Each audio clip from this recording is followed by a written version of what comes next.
os sinais dos tempos. Lucas 12, versículo 54, né, dando continuidade à nossa exposição no livro de Lucas. Vamos terminar o capítulo 12 hoje. Diz assim, Lucas 12, 54. E ele também dizia às multidões: quando veio desaparecer uma nuvem no ocidente, logo dizeis, vai chover, e chove. E quando veio de soprar o vento sul, dizeis, vai fazer calor, e faz. Hipócritas, sabeis decifrar o aspecto da terra e do céu, então, como não sabeis decifrar este tempo? E por que não julgais também por vós mesmos o que é justo? Quando, pois, fores com o teu adversário ao magistrado, procura conciliação com ele no caminho, para que não aconteça que o arraste ao juiz, e o juiz te entregue ao carcereiro, e o carcereiro o coloque na prisão. Eu te digo que não sairás dali enquanto não pagares o último centavo. Até aí tá bom, olha para cá. Só lembrando, nas últimas pregações, nos últimos 2 domingos, eu falei a respeito de julgamento, de que Deus julga ímpios e filhos, que Deus pune ímpios e pune filhos. E eu disse que vai haver um julgamento, e no último domingo, uma das ênfases que a Escritura dá, foi o que eu disse, é em relação ao fogo. Constantemente nós vemos o juízo, o julgamento relacionado ao fogo. E eu deixei bem claro que aquilo é apenas uma forma simbólica, uma analogia de como Deus fala com a gente. Como Deus, ele habita no alto e sublime trono, e sua mente é infinitamente superior à nossa, e ele precisa então se rebaixar para se comunicar de uma forma que nós possamos entender. Ele então usa desses artifícios, assim como em Apocalipse diz a Escritura que o céu, a Nova Jerusalém, vai ter ruas de ouro, né, muros com pedras preciosas, diamantes. Eu disse que isso não quer dizer exatamente que vamos pisar em ruas 18 quilates, mas é apenas uma forma de Deus se comunicar conosco, aquilo que tem valor, aquilo que é precioso a nós. Da mesma forma, quando a Escritura compara o julgamento e o inferno a fogo, ele está apenas dando a nós um resquício, um pequeno entendimento do quão dolorido será. Assim como o céu vai ser muito melhor do que ouro, pode ter certeza, o inferno vai ser muito pior do que fogo. E Jesus Cristo, ele termina ali, né, nas passagens anteriores, falando sobre o seu batismo sacrificial. Ele diz, olha, o batismo com que eu vou ser batizado, vocês não podem. E ali eu deixei bem claro que ele estava se referindo aquilo que Deus ia fazer com ele. Ele sabia que estava chegando a hora da sua morte, e de que ele teria que pagar o preço pelos pecados da humanidade, pelos nossos pecados. Então ele sabia que ele teria que passar por aquilo para que a nossa dívida fosse quitada. E eu terminei dizendo a respeito da divisão da família, deixando claro que ele diz assim, olha, estarão 5 numa casa, 3 ficarão contra 2, 2 ficarão contra 3, filho contra pai, pai contra filho, sogra contra nora, e nora contra sogra. Deixando bem claro que é natural que aqueles que rejeitam o Evangelho, eles também irão rejeitar aqueles que, como nós, abraçamos o Evangelho. Se isso acontece com você, se sua família te rejeitou por conta da sua fé, se alguns viraram a cara, e às vezes os de dentro da própria casa, não fique triste. É um sinal que, de fato, Deus tem entrado em sua vida. E então nós chegamos aqui, no final do capítulo 12, e eu quero passar alguns princípios a respeito disso. Põe primeiro, por favor, ali. O primeiro princípio é o seguinte, enxergue o óbvio. Enxergue o óbvio. Versículo 54. E ele também dizia às multidões, quando vedes aparecer uma nuvem no ocidente, logo dizeis, vai chover e chove. E quando vedes soprar o vento do sul, dizeis, vai fazer calor, e faz. Aqui, só para você entender o contexto, a chuva em Israel, ela de fato, ela vinha do ocidente, então toda vez que eles viam o ocidente, aquelas nuvens tomando conta do céu, não precisava ser meteorologista, eles sabiam, vai chover. E de fato assim acontecia.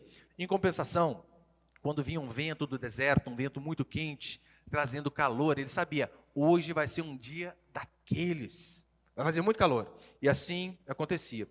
Só que você pode pensar assim, e o que isso tem a ver com o Evangelho? O que isso tem a ver com a Escritura? Como isso se aplica em nossas vidas hoje? Jesus não está aqui de forma nenhuma condenando os profissionais de meteorologia, óbvio que não, né? Não tem nada a ver. O que ele está dizendo ali, ele está combatendo a religiosidade daqueles judeus que estavam voltados apenas para coisas externas. Que ele está dizendo, olha, das coisas que não têm tanta importância, vocês sabem tudo. Vocês são excelentes em saber coisas que não agregam nada na vida espiritual. O conhecimento é maravilhoso, mas o que ele está combatendo aqui é o conhecimento de coisas que não são tão importantes com aquilo que de fato é importante, com coisas espirituais. Porque aqueles homens, mesmo sendo portadores originários da lei de Deus, a eles veio a lei. É isso que Paulo vai dizer em Romano. Eles tiveram esse privilégio, nós pegamos de lambuja. Aqueles homens não perceberam todas aquelas profecias do Antigo Testamento se materializando na pessoa de Jesus Cristo diante de seus olhos. Todas aquelas profecias foram se cumprindo uma a uma, e todas na pessoa do carpinteiro de Nazaré. E mesmo assim, com os olhos abertos, eles não conseguiam enxergar que aquele homem era o Messias tão esperado. Eles não conseguiram reparar que aqueles milagres seriam frutos apenas do ungido de Deus. Eles não viram. Mesmo eles ali, vendo cegos enxergarem, vendo demônios sendo expulsos, vendo paralíticos andarem, vendo mortos ressuscitarem. Diante de todas essas evidências claras, o combate de Jesus Cristo é: como vocês não perceberam? Lembra que até os discípulos de João Batista, ele foi o maior profeta já existente, isso Jesus o diz. Dos nascidos de mulher não há ninguém maior do que João. Por quê? Porque João profetizou e viu sua profecia se cumprir. Isaías, Jeremias apenas profetizaram, não viram. Agora, João Batista profetizou, ele disse, preparou o caminho, e ele viu aquele que veio trilhando o caminho. Só que então João Batista acaba preso. E na cadeia ele diz aos seus discípulos assim: perguntem se este é aquele que haveria de vir, ou se devemos esperar outro. Você lembra qual foi a resposta de Jesus Cristo? Ele não disse, sim, sou eu, ou ele não disse assim, não, não sou eu. Ele apenas disse, diga João, os cegos vêm, os coxos andam. É anunciado o reino dos céus aos pobres.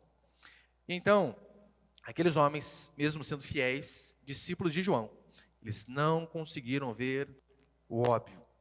Aqueles homens estavam cegos, mesmo enxergando. Aqueles homens estavam cegos de olhos abertos e sabendo ler. Não conseguiram enxergar o óbvio que estava diante deles. E é claro que isso tem uma aplicação muito importante em nossas vidas. Por vezes, nós às vezes sabemos tantas coisas, de inúmeras matérias, de inúmeros assuntos, e acabamos esquecendo daquilo que é essencial, daquilo que é principal. Não olhamos para Jesus Cristo, dessas coisas espirituais não sabemos nada. É por esse motivo que termos a Escritura é de fundamental importância. Sim, é de fundamental importância. Todavia, se você acredita que este livro aqui é a palavra de Deus, isso é o começo. Isso é no máximo metade do caminho. A forma como você o interpreta vai definir se você tem algo da parte de Deus ou não. Você apenas ter a Escritura não é o suficiente. É necessário que você a tenha e que você a interprete da forma correta. Aqueles homens, eles pareciam não se interessar por coisas celestiais. Pareciam não se interessar pelo reino de Deus. Tanto é que no versículo 56, vai dizer assim, né? Hipócritas, sabeis decifrar o aspecto da terra e do céu, então como não sabeis decifrar este tempo? O que ele está dizendo é, acordem, atentem para as coisas espirituais, olhem para aquilo que é importante. Por quê? Porque aquele dia se aproxima. Constantemente Jesus disse isso, seus discípulos, os apóstolos disseram isso. Aquele dia se aproxima, Jesus está próximo de voltar. E mesmo Jesus dizendo isso a eles, mesmo eles vendo coisas que nenhuma geração viu, eles não conseguiram enxergar. Todavia, isso não é novidade. Sabe por quê? Lembra Noé, quando ele, chamado por Deus, começa a construir a arca e começa a pregar que um dia viria o juízo, só que em forma de dilúvio? Aquilo era apenas uma forma de mostrar um juízo futuro que viria, esse que vai vir sobre nós um dia. Noé, então, ali ele começa a dizer, olha, vai vir chuva, vai vir chuva. E Jesus, quando ele cita Noé, ele diz assim: nos dias de Noé, as pessoas casavam-se, davam-se em casamento, comiam, bebiam, coisas que são muito boas de se aproveitar. Casamento, comer, beber, coisas fantásticas. Só que essas pessoas, por conta de se preocupar apenas com essas coisas terrenas e naturais, se esqueceram da mensagem daquele homem, que um dia viria o juízo. O que aconteceu? Todos morreram. Não deram ouvidos. Não caia, meu querido irmão e irmã, na maldita ilusão do carpe diem, do viva um momento, do vida louca, dizendo o que importa é aproveitar o momento, viva o hoje. Uma que as pessoas que têm essa filosofia de vida, né, viva o momento nem sempre é bom.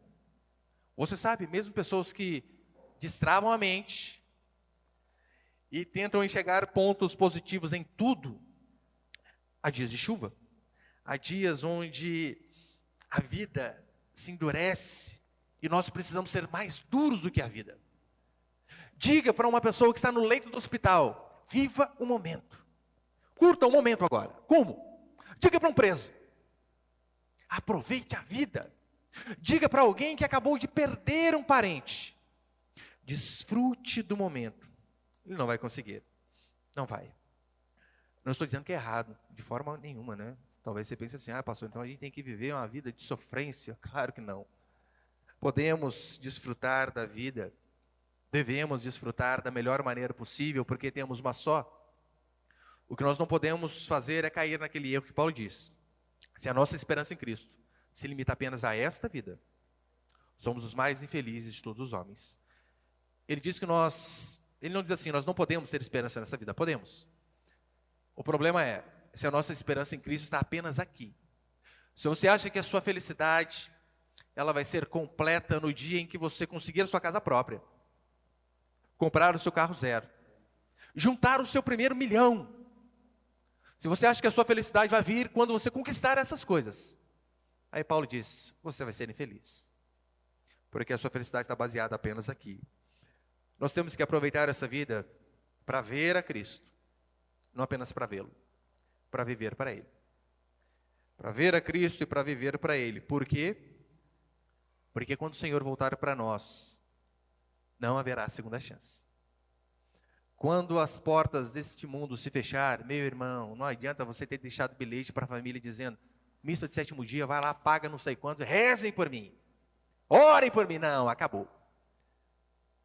Hoje é o tempo. O segundo princípio que eu quero passar é: faça uma autoanálise. Versículo 57, diz assim: e por que não julgais também por vós mesmos o que é justo? Senhor, mas calma aí. Não julgueis, mestre.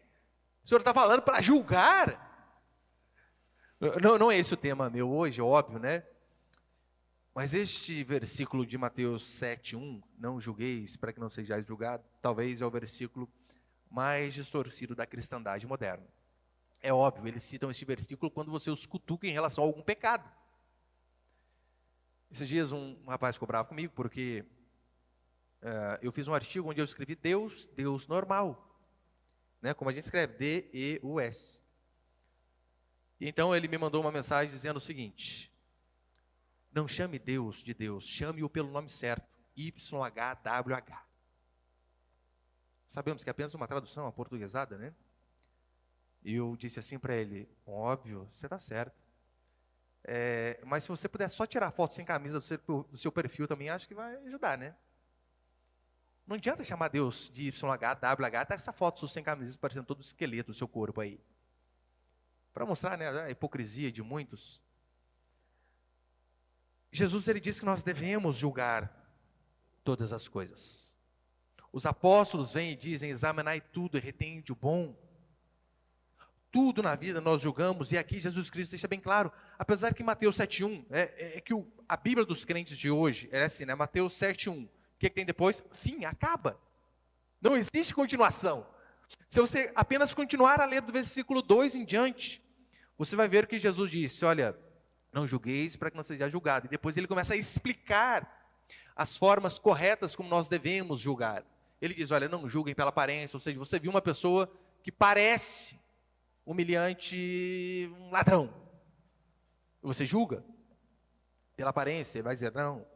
Mas aqui ele vai dizer de forma bem explícita, e por que não julgais também por vós mesmos o que é justo? Se eu e você levarmos em consideração o contexto daquilo que ele estava dizendo antes, que eu disse nos últimos domingos, é necessário que eu e você devemos nos perguntar, fazer a sua análise, perguntar o seguinte: eu tenho sido um servo fiel ao Senhor, como ele disse versículos antes aqui sobre o servo fiel e o infiel, sobre aquele que apronta quando o seu Senhor sai, e aquele que continua sendo fiel quando o Senhor não está presente? Temos sido fiel? A segunda pergunta que eu e você devemos fazer é, olha, nós temos tomado de fato partido em servir a Deus de verdade? Mesmo que isso possa trazer divisões dentro da nossa própria casa. Porque quando apenas uma pessoa se converte, às vezes é um filho e os pais não são cristãos, ou o marido converte, a esposa não, a esposa e o marido não, meu irmão, um racha acontece dentro da família. E eu e você devemos fazer essa pergunta: eu tenho tomado este partido? Eu tenho percebido os sinais de Cristo, assim como ele disse, diante dos meus olhos, ainda que eu não tenha visto milagres à torta e à direita como esses homens viram? Eu tenho percebido os sinais de Cristo diante da minha vista? Eu tenho percebido os sinais dos tempos? Ou melhor, eu tenho percebido as desgraças que têm sobrevindo sobre aqueles que permanecem no pecado? Lembra que eu disse nas últimas pregações que Deus pune? Eu dei ali inúmeros exemplos. Eu falei sobre os hebreus que, por conta de um coração duro, é interessante o termo, a escritura diz assim, olha, Deus os chama de povo de dura cerviz. Cerviz aqui de cervical, né, de que não se dobram. Jeremias, ele durante anos pregou o arrependimento daquele povo. Arrependam-se, ó, a Babilônia vai vir e vai subjugar vocês. Aquele povo nem ligou. A consequência, Deus levanta a Babilônia. Deus chama Nabucodonosor de meu servo. E aqueles homens malignos estupram as mulheres do povo de Deus, degolam os filhos, matam os homens, e aqueles que sobram são levados como escravos. Essas desgraças não são o suficiente para que eu e você vejamos esses sinais diante dos nossos olhos, que Deus continua punindo o pecado? Se olharmos para Davi, o homem segundo o coração de Deus, não é possível que isso não nos cause temor, sabendo que ele, o homem segundo o coração de Deus, foi punido de uma forma terrível, por conta de uma olhadinha em uma moça que estava se banhando, displicentemente. Olha o que aconteceu na vida dele. Um filho expôs outra filha, um filho matou outro filho, um filho saiu com todas as suas mulheres, em cima do telhado para todo Israel ver, tomou o reino do pai, e diz a escritura que a desgraça nunca mais deixou a família de Davi, por conta de um começo com uma olhadinha. E os pecados foram piorando. Mas ainda que você não atente para esses exemplos bíblicos, você não consegue ver o pecado afundando pessoas constantemente ao nosso lado? Pessoas que talvez durante tempos andaram conosco, firmes na igreja, mas de repente viraram a cabeça. E a desgraça tem aumentado a cada dia mais. Você não consegue ver?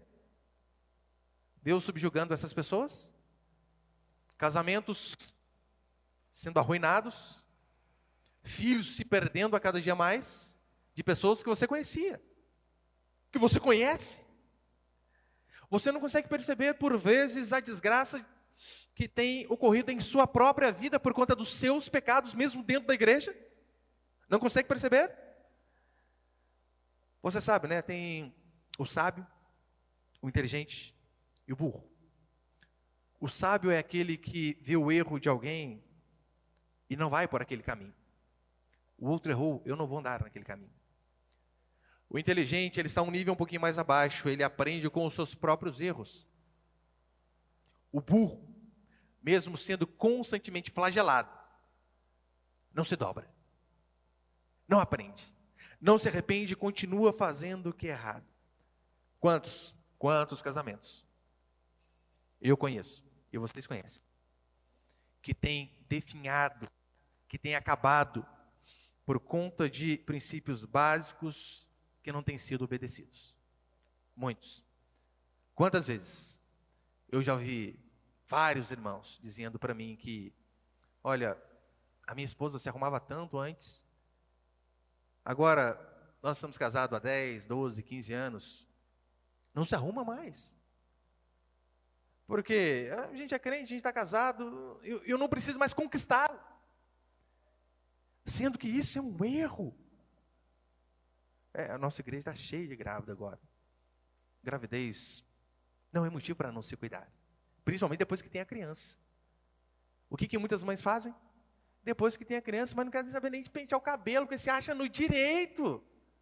Ai, criança o dia inteiro. Perfume nunca mais, a não ser aquele cheiro de leite azedo que exala na casa inteira. E acha que não precisa. Não precisa se cuidar, mas isso é um absurdo. Irmã, você deve constantemente lembrar que você tem uma dívida de amor, carinho e tempo para com seu marido. Independente de quantos anos de casado vocês tenham. Quantos maridos que por conta de não exercerem o seu papel fundamental dentro do lar de liderança, o casamento começa a ir para o ralo. O advento feminista tem entrado dentro da igreja e tem desgraçado muitos casamentos cristãos. E os homens não percebem e acabam afrouxando. Eu digo isso, não estou dizendo, meu irmão, que você vai ser um troglodita, né? Chegar na sua casa, eu que mando aqui, pá, meter a mão. Não, mas os homens devem liderar, é o que diz a Escritura. E olha, eu devia ter notado desde o começo, que eu fui consagrado pastor, mas o tanto de irmãs que já falaram assim para mim, pastor, como eu queria que meu marido mandasse em casa. Mas eu tenho que fazer tudo, ele não sabe nada. Se eu não tomar regra, as coisas não funcionam. E as pessoas acham que isso é normal. Isso acaba com o casamento. Que as mulheres, no fundo, mais desejam, sabe o que é? Alguém que as lidere. Alguém que as governe. Alguém que diz assim, aqui tem homem nessa casa. Eu não estou dizendo ser grosso, óbvio que não, né? Mas alguém que lidere.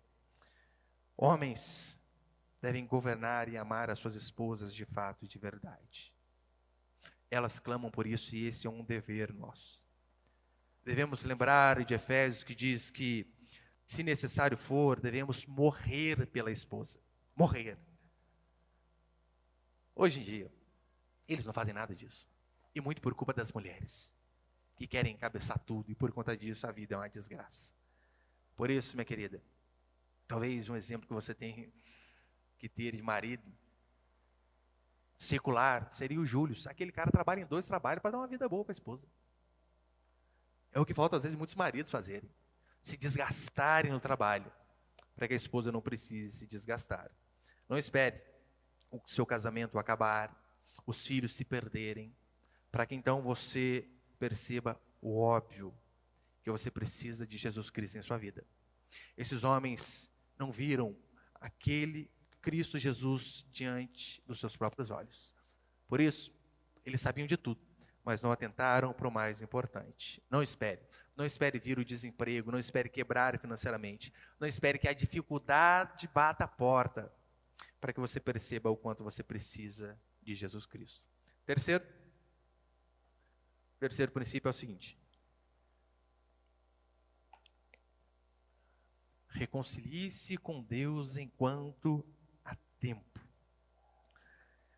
Jesus aqui ele está concluindo o discurso e ele de fato faz um chamado dramático e ao mesmo tempo aterrorizante. Ele exorta cada ouvinte a fazer as pazes com o próximo e também com Deus, com os dois, com o próximo e com Deus. E se você ver, Jesus ele fala, ele repete, ele ilustra, ele fala novamente, ele desenha, tudo para que eu e você venhamos entender. Olha o versículo 58 que ele diz: quando, pois, fore com teu adversário ao magistrado, procura a conciliação com ele. Alô? Alô, calma aí, gente. Alô? Acho que está saindo normal. Volta aí, versículo 58. Quando, pois, fores com o teu adversário ao magistrado, procura conciliação com ele no caminho, para que não aconteça que ele te arraste ao juiz, e o juiz te entregue ao carcereiro, e o carcereiro te coloque na prisão. 59. Eu te digo que não sairás dali enquanto não pagares o último centavo. Trazendo isso para a nossa vida cotidiana, é mais ou menos o seguinte: quando você for acusado por alguém de um erro, o que você precisa fazer é, o quanto antes, se arrepender e se reconciliar com essa pessoa. Não se põe o sol sobre vossa ira, vai dizer o Senhor. Ou seja, tente resolver tudo antes de chegar no julgamento. Resolva o máximo que você puder, reconcilie-se com o teu acusador. A ilustração é basicamente o seguinte: nós estamos no caminho, seguindo uma estrada onde no final haverá um trono e um magistrado, um juiz, o juiz de toda a terra, o nosso Deus. E nessa nossa caminhada nós erramos com pessoas. Erramos. Não estou falando das pessoas que erram com você, estou falando dos seus erros. E esse é um problema para outra pessoa, o problema dela. Então nós erramos com pessoas no meio do caminho. E essas pessoas às quais nós erramos, elas vêm do nosso lado e nos acompanham para que nós possamos chegar diante dos juízes e nos julgados. E o que a Escritura vai dizer é: reconcilie-se com ela enquanto vocês estão no caminho, para que diante do juiz ela não seja uma acusação, para que ela não seja um peso para você. Reconcilie-se enquanto há tempo. Quantas vezes nós somos acusados de erros, e em vez de nos conciliarmos pedindo perdão e resolvendo, entra por aqui e sai por aqui. Porque se tem alguém, meu irmão, que detesta pedir perdão, se humilhar e dizer que errou, e se alguém sabe quem é? Você. Eu. Todos nós somos assim. Crianças são assim. É impressionante. Eu falo para você que o meu terceiro, 4 anos, às vezes ele erra alguma coisa, eu digo: peça desculpa para o seu irmão. Pensa numa dificuldade de falar: desculpa, Cauã. Desculpa, Samuel. Não fala. Às vezes precisa apanhar para falar essa palavrinha que parece que não sai. 4 anos para falar de desculpa. Quantas pessoas não nos acusam? Você que é casado, quantas acusações da sua esposa não estão pesando sobre você? Quantas acusações de maridos tratarem mal as suas esposas, esquecendo-se que o mandamento é tratá-la como parte mais frágil, viver e morrer por ela. Essa semana eu conversava com uma irmã que chegou ao absurdo de me dizer que o marido dela não a deixava ver os seus pais. Eu disse: por qual motivo? Vontade própria. Nenhum motivo. Nem quando ele está trabalhando. Ele disse que não quer que eu veja os meus pais, que moram a 5, 10 minutos da minha casa. E eu disse a ela: tem algum motivo? Não, pastor. Ele disse que não quer. Quantos maridos ignorantes, desrespeitosos, quantos maridos que acham que o simples fato de cumprir com suas obrigações no lar, que é trazer sustento, provisão e pagar todas as contas, todas em caixa alta. Quantos maridos às vezes acham que o simples fato de trazer alimento para dentro de casa e pagar as contas é o suficiente, e por conta disso tratam mal a mulher. Isso é um absurdo. E é claro, né? Existem aqueles que nem isso fazem. Nem isso. Existem homens que eles não põem o sustento dentro de casa. Eles querem que a esposa cuide dos filhos, da casa, e ainda ajude a pagar as contas. Meio a meio. Absurdo. Quantas acusações dessas não estão sobre muitos maridos? O que eu e você devemos fazer? reconciliar com a acusadora enquanto estamos no caminho. Enquanto há tempo. É óbvio, né? As mulheres não são essa santidade toda que elas acham. Quantas mulheres não acham que elas devem governar o lar? Por conta disso, desrespeitam a autoridade que Deus instituiu na casa. O marido, sim, Deus o instituiu como cabeça do lar. Mas falam de qualquer jeito. São autoritárias, querem usurpar a liderança do marido. Você precisa, minha irmã, aprender a ser submissa. Aprender a honrar o marido ao qual Deus colocou na sua vida. Saber que isso glorifica a Deus. Agora você fica assistindo eu, a patroa e as crianças, e você acha que você é a patroa, que é você que manda, que é você que governa. Você fica assistindo novela onde o homem é sempre aquele banana barrigudo, que vive a soltar pum, igual um Bart Simpson da vida, igual um Homer, melhor dizendo. Daí você acha que aquilo é um padrão. Porque, já viu, né, no Simpson, que é o esteio da casa, né, a mente pensante é Marjorie, a mulher. Só que você reparou que quando a mulher lidera, e o homem é um abobalhado, a consequência é um filho igual o Bart, desmiolado, que não tem regra nenhuma. Não obedece ninguém. E é claro, vocês filhos também. Vocês precisam aprender a se submeter e a obedecer aos pais. Eu vou falar para você, eu fico indignado. Você pode dizer, pastor, isso é besteira. Para mim é algo importante.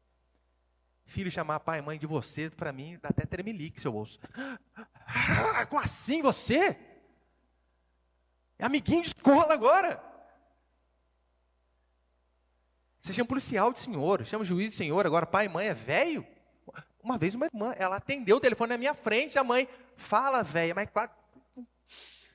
Ai, meu Deus do céu. Pedala Robinho, tampão do ouvido dela, é a ver só. Irmã, como assim, fala velha? Falei, cara, assim, não vai imaginar que eu faço com esse moleque. Como assim? Eu acho que foi, né, não sei quantos meus filhos uma vez, não sei quem perguntou assim, se você falasse tal coisa do seu pai, o que acontecia? Ficar sem dente. É por aí mesmo. Falta de respeito. Mas é óbvio, né, não só na questão do pronome de tratamento. Quantos filhos desobedecem os pais descaradamente, sem remorso nenhum? Uma coisa é você errar e você dizer, pai, mãe, perdoa, eu errei. Eu vou me esforçar para fazer o que é correto daqui em diante. Mas tem alguns que desobedecem e não estão nem aí para nada. Levam a vida normal. Se esquecem do princípio básico de honrar pai e mãe. Reconciliar enquanto está no caminho, enquanto há tempo, é justamente isso. É você ir àquela pessoa que errou com você e pedir perdão. Se humilhar, dizer, olha, eu errei com essa atitude, me perdoa, eu vou tentar ser melhor. E a Escritura diz que nós devemos procurar nos reconciliar com o adversário no caminho, antes do encontro com o juiz. Sim, para que essas acusações não pesem sobre nossas vidas. E é claro, isso aqui na esfera natural é muito importante, mas na esfera espiritual, muito mais. Eu e você devemos levar a sério e fazer uma autoanálise para ver como está a vida, a nossa obediência ao nosso Deus, em relação ao nosso Senhor, porque nós um dia vamos prestar conta a este juiz, inclusive das coisas que erramos contra ele. Contra ele. Ou seja, ele vai ser o acusador e vai ser o julgador. É por isso que Deus pode ter todos esses poderes, né? Eu sei que alguns ministros hoje, da nossa Suprema Corte, eles querem ser o acusador, o promotor, o juiz, querem fazer tudo. Querem ter todo o poder. Deus, ele pode. Ele vai nos acusar e ele vai nos julgar. E quando eu digo que Deus vai nos julgar, não é só em relação aos nossos atos, aquilo que fazemos de forma externa. A Escritura diz que nossas palavras serão julgadas. É tão interessante que o Senhor diz assim, não sai de vossa boca nenhuma palavra frívola. Frívola é aquela palavra dita sem o sabor, né? É aquela palavra dita sem o labor, sem ter pensado antes.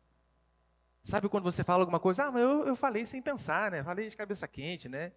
Eu não tive o trabalho de fazer um raciocínio antes de falar. Falei por falar. É mesmo? Vai ser julgado por essas palavras. Ah, não, eu falei e estava de cabeça quente. Não, não, para Deus, isso não cola, não. Não cola. Por nossas palavras, por nossas ações, por nossas omissões. Aquilo que fazemos de errado, mas aquilo que deixamos de fazer correto também. Seremos julgados, diz a Escritura, pelos nossos pensamentos pecaminosos.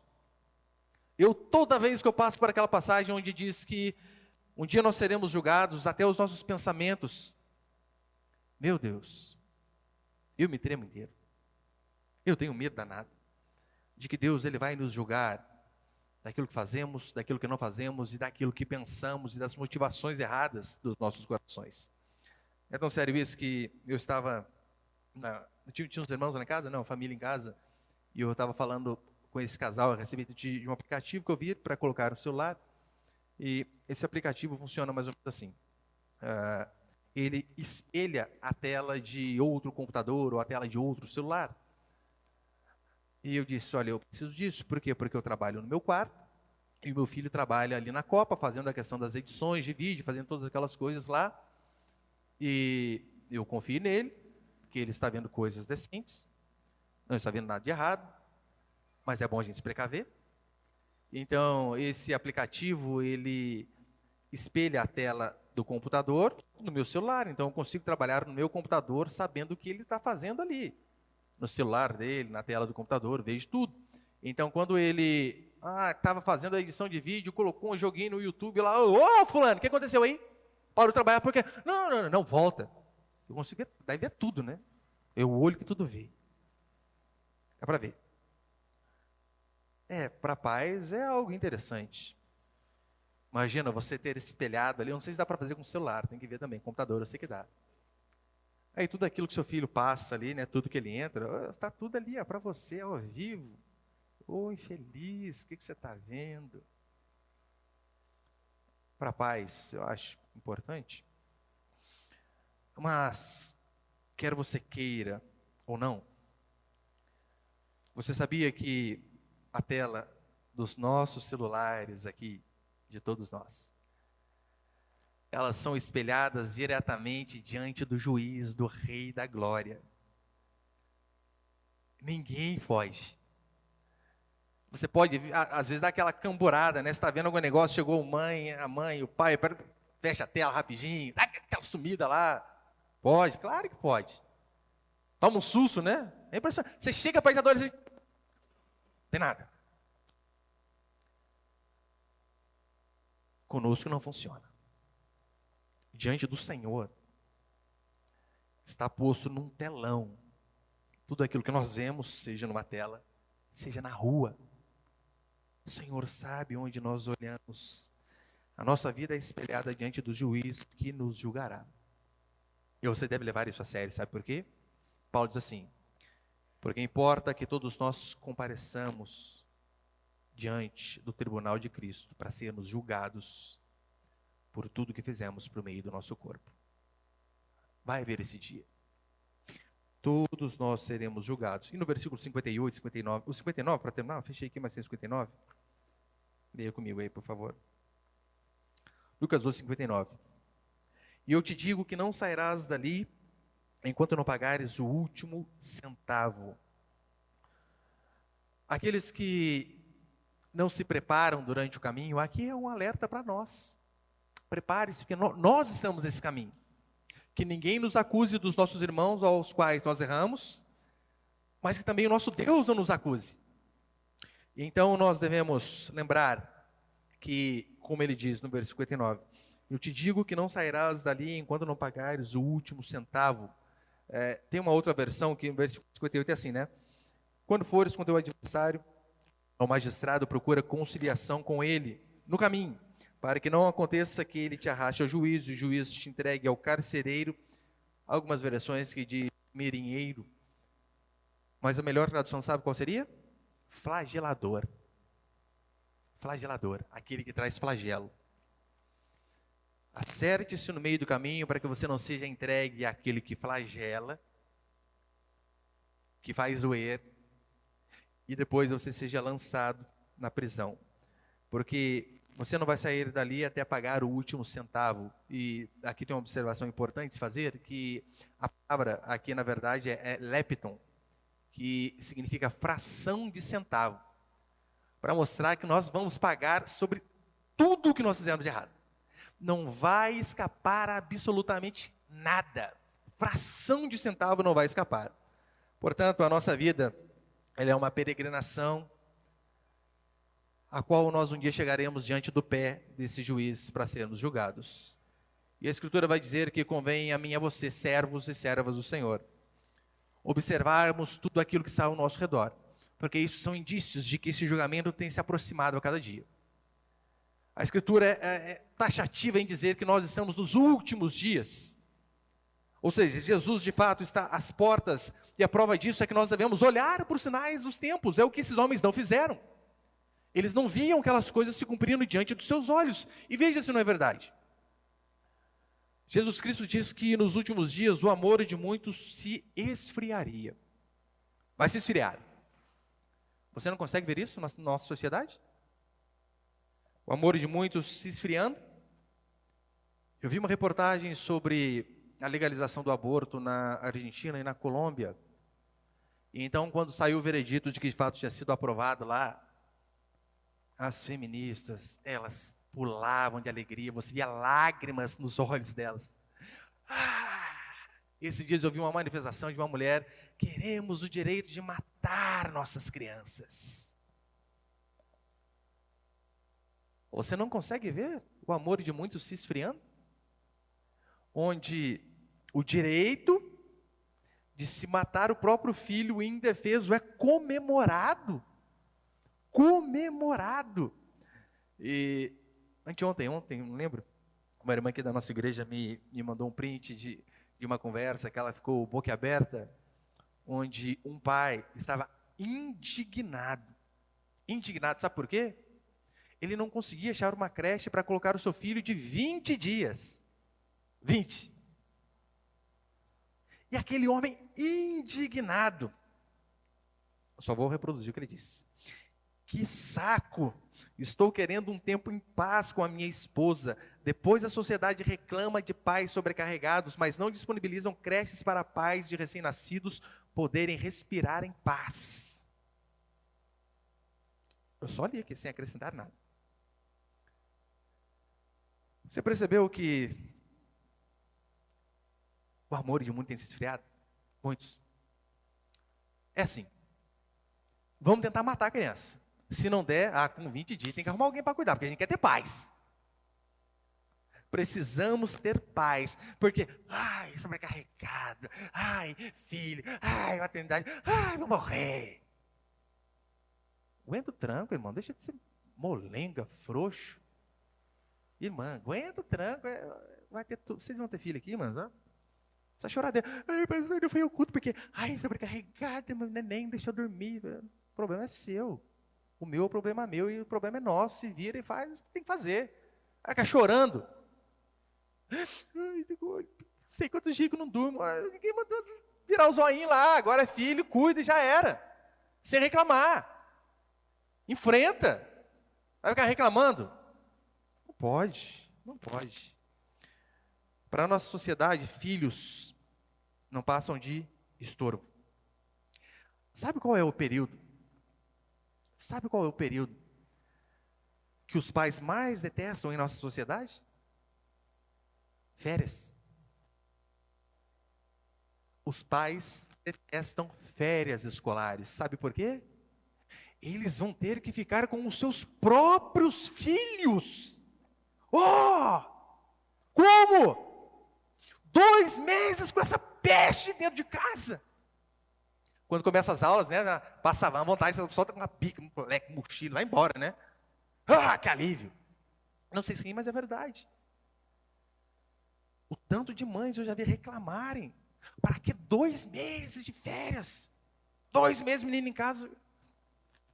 Castidade, resolvi o problema.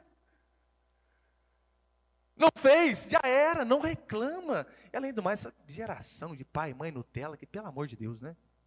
Ah, não dá, não dá. Irmãos, eu sei que não é esse assunto aqui, mas, gente do céu. Eu falo porque, como tem várias irmãs grávidas, né? Quantas mães que reclamam, reclamam, reclamam. Ah, eu engordei. Vai engordar mesmo. Seu corpo nunca mais vai ser o mesmo. Depois de ter filho, nunca mais. Calça 38, esquece. Não vai caber mais. Já era. Olheira, sim, vai ter muita. E daí? Faça o que tem que fazer. E pronto. Eu e você, nós não podemos ser tão cegos, surdos, insensíveis a tudo que Deus tem feito diante dos nossos olhos, assim como aqueles homens foram. Não podemos. A Escritura diz que o Senhor vem. E o que resta a mim e a você é, de fato, nos reconciliar com os nossos acusadores. Hoje é uma ótima oportunidade. Acabou o culto aqui, se você sabe que tem alguém que errou com você, ou que você errou com alguém, melhor dizendo, né? Olha, alguém reclamou, olha, eu não gosto disso, seja marido para com esposa, esposa para com marido, pai com filho. Faça isso que a Escritura diz. Já dê um jeito de eliminar esse acusador do meio do caminho. De que forma? Se reconciliando, dizendo, perdoe-me, errei, vou tentar ser diferente de agora em diante. E principalmente, devemos nos reconciliar com o juiz de toda a terra. Por quê? Porque ele vai nos acusar e ele também vai nos julgar. Mas que o Senhor venha ter graça e misericórdia de nossas vidas, para que venhamos a nos arrepender e venhamos a mudar a cada dia e sermos transformados conforme tua imagem e semelhança.